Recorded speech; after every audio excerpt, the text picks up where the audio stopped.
React lang po tayo dito sa post ni Ethan sa X. Sabi niya, sayang, sana pinagkatiwalaan na lang natin si Lenny kaysa sa Unity. Ito pong reaction ko ay para sa mga tao na may kagaya ng sentimiento ni Ethan.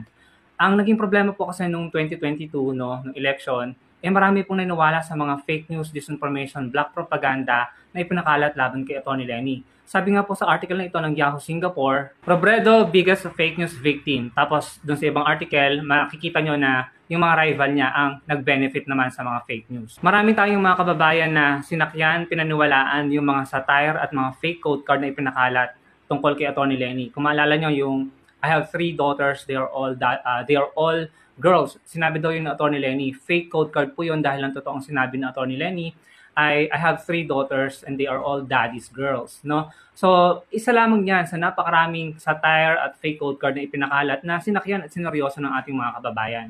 Kaya marami tayong nakikita sa social media na nagsasabing nagsisisi daw sila, sana si Atty. Lenny na lang daw po yung sinuportahan nila noong 2022. Bukod doon yung mga conspiracy theories like Naga Leaks na napakalayo sa katotohanan. Tapos yung mga chismis na pinaniwalaan ng mga kababayan natin kagaya nung may karelasyon daw congressman sa Atty. Lenny.